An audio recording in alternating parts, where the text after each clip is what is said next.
정치권 이슈를 재미있고 알기 쉽게 분석해 주시는 두 분과 함께하는 코너입니다. 이번 주 탑3 김성완 시사평론가, 장예찬 전 국민의힘 최고위원 두 분 모셨습니다. 어서 오세요. 어서 오세요. 안녕하세요. 네. 자, 그럼 본격적으로 이번 주 탑3 첫 번째 키워드부터 살펴보겠습니다. 네, 첫 번째 키워드 출마 선언입니다. 자, 조기 대선 이제 55일 앞으로 다가왔습니다. 먼저 이제 이재명 대표가 어제 그 다큐 형식의 영상을 공개한 데에서 오늘 오전에는 이제 비전 발표회를 열고 경선 캠프 인사도 함께 발표했는데, 일단 이걸 이틀로 나눈 것도 조금 이색적이고 또 K 이니셔티브라는 약간 좀 생소한 키워드도 던졌는데, 두 분 어찌 보셨는지 의견 듣겠습니다. 저는 어제 영상 보신 분들 아마 많으시겠지만 좀 되게 좋게 봤어요. 네. 왜냐하면 이제 지금이 이제 그 윤석열 대통령 계엄 선포로 그 이후에 뭐 내란 국면이라고 해도 과언이 아닌데요. 그런 면에서 이재명 대표가 대통령 상에 굉장히 집중했던 거 아닌가 싶어요. 대통령 상, 예. 이미지. 예. 그러니까 윤석열 대통령의 그 제왕적 대통령식의 어떤 국정운영 방식, 네. 그로 인해서 발생한 위헌적 계엄 선포, 이런 거하고 새롭게 차기 대통령한테 국민이 기대하는, 이건 완전히 다르단 말이에요. 네. 좀 어쩌면은 차기 대통령은 누구 군림하는 그런 대통령이 아니라 정말 국민들 눈높이에 맞춰서 국민들하고 소통하는 대통령이 네. 국민들이 바라고 있을 거란 말이에요. 바로 그 부분을 좀 정확하게 짚고 들어갔다. 그래서 이재명 대표가 저를 도구로 써주십시오, 이렇게 얘기를 네. 했잖아요. 그런 부분 강조한 측면이나, 그리고 먹사니즘하고 실용주의를 강조한 측면도 역시 마찬가지인 것 같거든요. 네. 뭐 영상비라고 하는 측면에서 봐서도 돋보이는 모습이 전혀 없잖아요.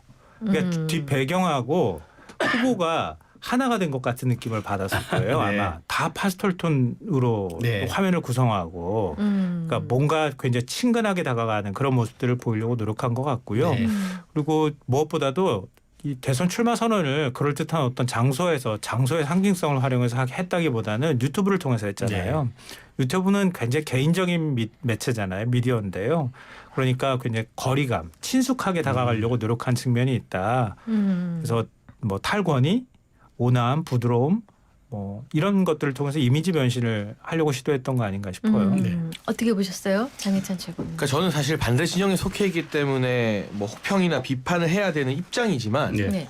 그냥 어제도 제가 여러 방송에서 말씀드렸는데요. 영상 되게 잘 만들었어요. 세련되게. 네, 이재명 대표의 약점을 보완하기 위해서 감성적인 면모를 많이 부각시켰고 카메라 앵글이나 뒷모습을 주로 비추는 것도 이재명 대표가 그동안 정치를 하면서는 좀 과격하고 강성이다라는 지적을 많이 받았잖아요. 네. 그러니까 이제까지는 항상 좀 선봉장 역할의 느낌을 네. 가졌다면 적어도 그 11분 분량의 영상에서는 내가 뒤에 있는 지원군이다, 이런 어떤 이미지 변신을 시도했습니다. 그래서 확실히 지난 대선 패배 이후에 준비를 많이 했구나. 또 제가 3년 전에는 윤석열 전 대통령 캠프에서 이재명 캠프와 맞서 싸워본 입장에서 네. 그때보다 좀 전문가들도 많이 합류하고 고민을 많이 했구나라는 건 느껴져요. 다만 한 가지 과제가 있죠. 네. 영상으로 보면 이미지 변신을 하려고 하는데 과연 생방에서도, 라이브에서도 이게 계속 유지가 될 것인가. 그러니까 저는 이재명 대표 하면 가장 먼저 떠오르는 게 경기도지사 당선되고 MBC 질문 받다가 귀에 끼던 이어폰을 확 네. 잡아채고 예의가 없다라고 이제 찡그리던 모습이거든요. 그런 장면들이 국민들한테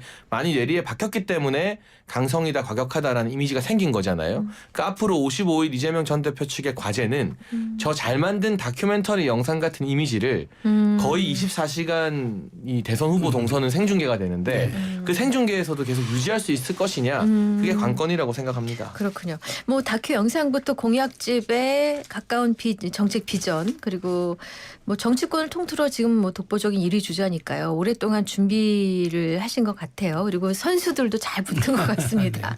자, 특별히 더 주목한, 눈에 띄는 부분이 있다면 하나씩만 좀 짚어볼까요? 오늘 이제 비전 발표했었잖아요. 네. K 이니셔티브 얘기했는데요. 네. 좀 우리 이제 계엄 내란 사태를 거치면서 국민들이 자존감이 굉장히 많이 떨어졌어요. 대한민국 국격도 많이 떨어졌다고 하는 평가들을 많이 받거든요. 근데 사실 우리가 그 전으로 조금만 좀 되돌아가 보면 코로나19 대응도 전 세계에서 제일 잘했다고 하는 평가를 받았어요. 어찌 보면 극찬을 받았다고 할 정도로. 네. 그리고 K컬처나 이런 면에 있어서도 전 세계에서 굉장한 인기를 끌고 있잖아요. 지금도. 근데 그랬던 대한민국이 갑자기 어느 순간부터 뭔가 국격도 떨어지고 자존감도 떨어진 상황이었다는 거예요. 이제 거기에다가 이제 미국발 이제 트럼프발 관세 전쟁 문제까지 터지면서 경제에 대한 자신감도 떨어졌다는 거죠. 네. 그러면서 그런 면에서 이재명 후보가 우리가 주도할 수 있다고 하는 자신감을 좀 심어주려고 네. 했던 거 아닌가 싶어요. 네. 세부적인 공약에 관한 문제가 아니라 우리가 흔히 경제학에서 얘기하는 것처럼 패스트 팔로우 정책 그 방식들을 우리나라 기업들은 많이 썼잖아요. 네. 선두가 있으면 빨리 쫓아가가지고 우리가 빨리빨리 외치면서 따라가가지고 선진국 반열에 올라갔다고 하면 이제는 퍼스트 무버로 가야 된다. 우리가 주도하는 방향으로 가야 된다. 그게 첨단 인공지능 산업이나 이런 것들. 그러니까 새롭게 그런 것들을 반도체를 우리가 키워왔다고 하면 새로운 첨단 기술을 키워서 다시 한번 우리 자신감, 자존감을 높이고 국격을 높이는 작업을 하겠다고 하는 우리 국민들한테 떨어진 위상, 대한민국의 위상이나 자신감을 심어주려고 했던 전략이 포함됐다고 봅니다. 정책은 어떤 게 가장 눈에 띄었어요? 그러니까 저는 이재명 대표가 비전 발표하면서 지난 대선에서는 어떤 분배에 좀 신경을 썼다면 이번에 네. 화두는 성장이다라고 말한 부분. 사실 성장은 보수 진영의 전통적 키워드 아니겠습니까? 그렇죠. 근데 과거 이재명 전 대표가 뭐 정치권에서 비판도 많이 받았지만 자기 중도 보수다 이야기했다가 또 한번 화제가 됐잖아요. 그러니까 어떻게든 포지션을 좀 중도나 보수 쪽으로 가져가려고 내부의 어떤 전략 회의를 통해서 이게 결론이 난 거구나. 이게 어떤 즉흥적인 발언이 아니라 이재명 전 대표 입장에서는 본인이 어떤 포지션을 취해도 진보 쪽 지지는 흔들리지 않는다는 자신감이 있구나라는 생각을 했어요. 그래서 성장이라는 키워드를 이재명 전 대표와 민주당이 이렇게 파고 들어올 때 국민의힘과 전통 보수 지형에서 이걸 어떻게 네. 방어할지 그리고 역으로 그러면 보수 진영 주자들은 이제 분배나 복지에 대한 이야기를 해야만 네. 상대를 공략할 수 있게 되잖아요. 네. 그러니까 지금까지는 이재명 전 대표는 당내 경선을 염두에 둘 상황은 아니기 때문에 시작하면서부터 사실상 본선을 염두에 둔 선거운동을 하고 그렇겠죠. 있다. 네네. 그게 어떻게 보면 당내 경선을 먼저 뚫어야 되는 국민의힘 주자들 대비 또 유리한 포석이라고 보여집니다. 네. 네. 그 캠프 얘기도 잠깐 해볼게요. 그 이재명 지금 전 대표 캠프를 보면은 그 주로 이제 뭐 윤호중, 강훈식 좀 개파색 같은 그 사람들을 중용하는 데다가 박용진 의원이 또 불출마 선언했는데 뭐 역할 맡을 거라는 얘기 좀 들어본 지금 나오는데 좀 들어본 게 있습니까? 근데 이거는 뭐 경선 캠프하고 본선 캠프는 다르잖아요. 네. 경선 캠프의 경우에는 당 지도부나 당직을 맡고 있는 인사들이 들어갈 수가 없어요. 왜냐하면 당내 경선이잖아요. 네. 근데 당 지도부나 당직을 맡고 있는 사람이 들어가 버리면 불공정 그렇죠. 경선이 되잖아요. 예. 그러니까 본선의 캠프는 완전히 다른 방식으로 꾸릴 가능성이 높아 보이고요. 만약에 박용진 전 의원이 포함된다고 하면 본선 캠프에 포함될 가능성이 훨씬 더 네, 높아 보여요. 그러니까 지금 선대본부장의 윤호중 의원이나 그다음에 총괄본부장의 강원식 의원 이런 식으로 그러니까 개파색이 옅은 인사들이 들어간 거는 당내 경선을 의식해서 좀 더 이 비명계하고 비명계를 아우를 수 있는 캠프를 구성한다고 하는 상징성을 상당히 신경을 많이 써서 만들었다. 네. 그렇군요. 그래서 앞으로 이제 본선 캠프로 갈 때는 훨씬 더 캠프가 커지면서 확대가 될 겁니다. 네네. 알겠습니다. 근데 어제 한동훈 전 대표가 국회 본청 앞에서 출마 선언했습니다. 지난 계엄 해제 앞장선 의회주의자라는 점을 부각시키기 위해서 국회 앞에서 했던 얘기가 있던데요. 네, 뭐 그런 부분을 부각시키려고 했겠지만 또 동시에 탄핵으로 상처받은 분들의 고통에 깊이 공감한다.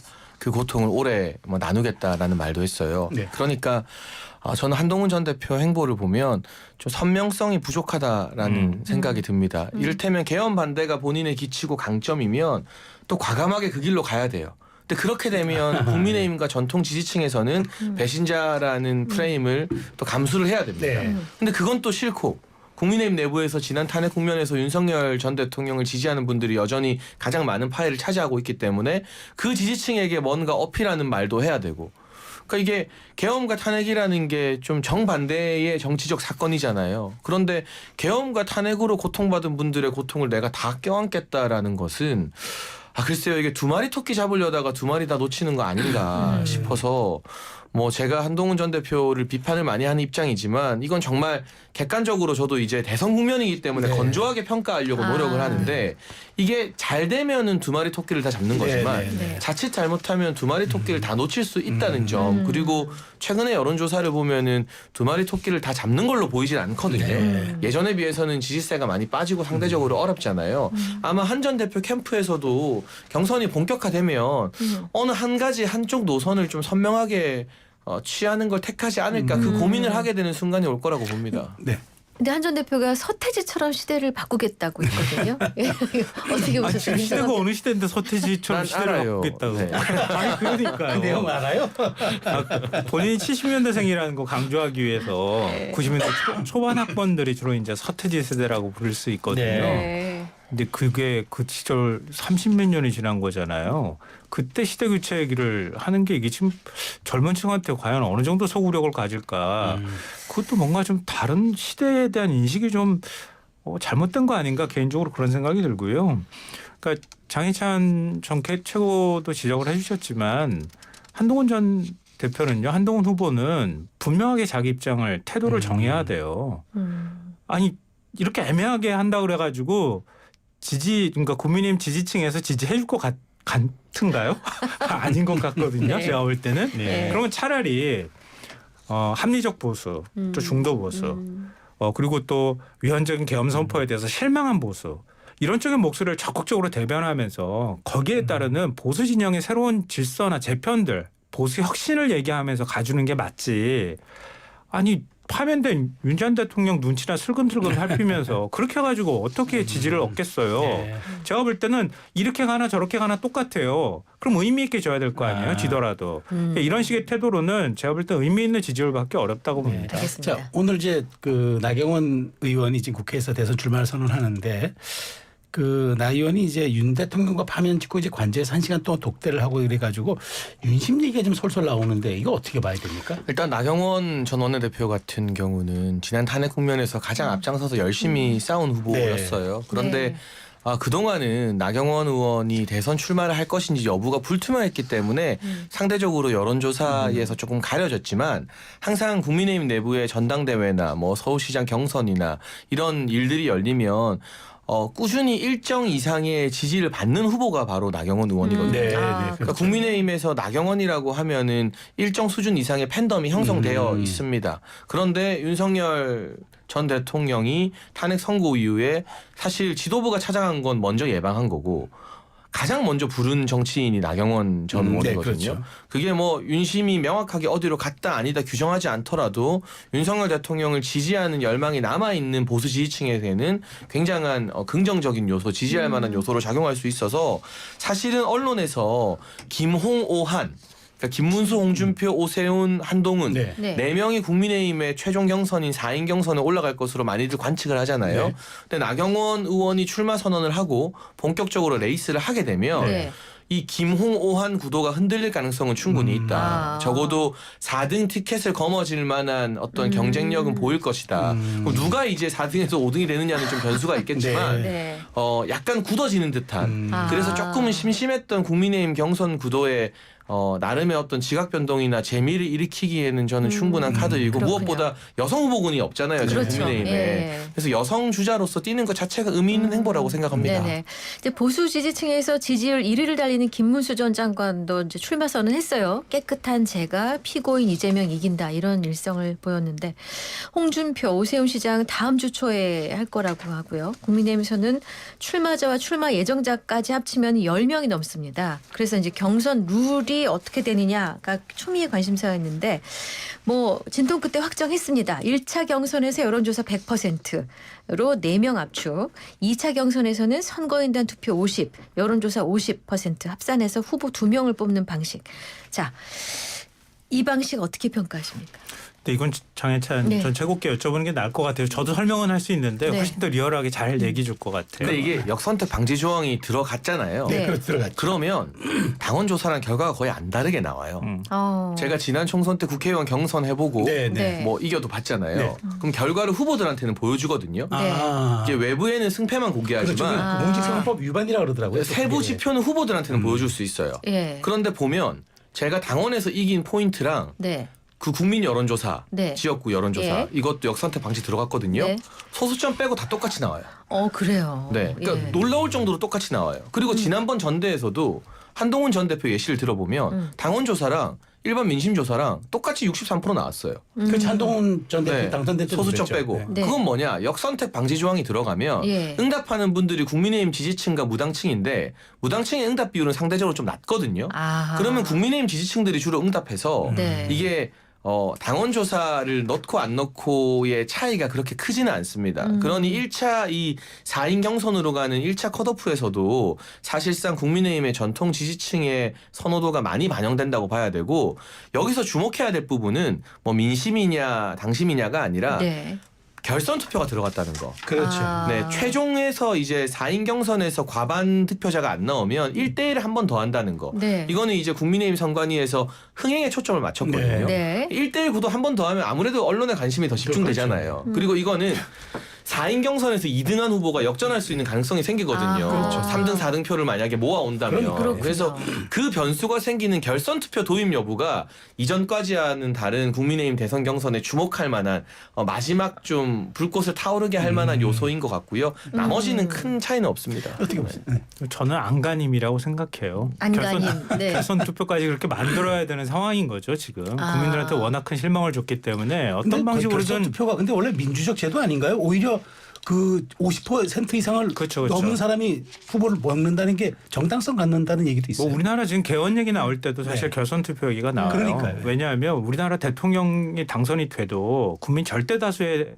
지지를 받아서 대통령이 당선되기 어렵잖아요. 그러니까, 예. 다수 투표제 형태로 돼 있기 때문에 그러니까 결선 투표제를 도입하면 최소한 국민 과반 이상이 동의가 되는 그러니까요. 지지를 한 대통령을 만들 수 있으니까 근데 이번에도 뭐 결선 투표를 그런 의미에서 넣는지는 모르겠으나 어찌 됐든 흥행을 좀 해야지 최소한 좀 국민의힘 쪽으로 관심을 국민의 관심을 끌어올 수 있지 않을까라는 고민이 반영되어 있는데요. 네. 그러니까 앞서 말씀하시다가 한 가지를 빼먹었어요. 뭔데요? 왜 역선택 방지 조항을 굳이 지금 넣으려고 했는가? 이유가 뭐예요? 사실 지금 국민의힘은요 여론조사로 확 열어놔도 크게 변수제가 볼 데 없어요. 그리고 민주당 지지층이 조직적으로 가가지고 국민의힘 경선 투표 할 의욕도 없고 하고 싶은 생각도 없을 거예요. 오히려 거꾸로 보면 민주당이 좀 오히려 불안한 상황이에요. 왜냐하면 이재명 대표에 대한 반감이 너무 큰 상황이기 때문에 민주당이 만약에 역선택 방지 조항 만들지 않은 상태에서 뭔가 문호를 열어놓거나 일반 국민 선거인단 투표를 해버리면 그러면 이재명 대표를 떨어뜨리겠다고 하는 보수층이 유입될 가능성이 있거든요. 근데 그거는 민주당 쪽에서 걱정하는 거고 국민의힘 쪽에서는 이 사람 안 됐으면 좋겠어라는 마음이 있는 것 같아요. 제가 볼 때는. 결국 찬탄파를 겨냥한 거다.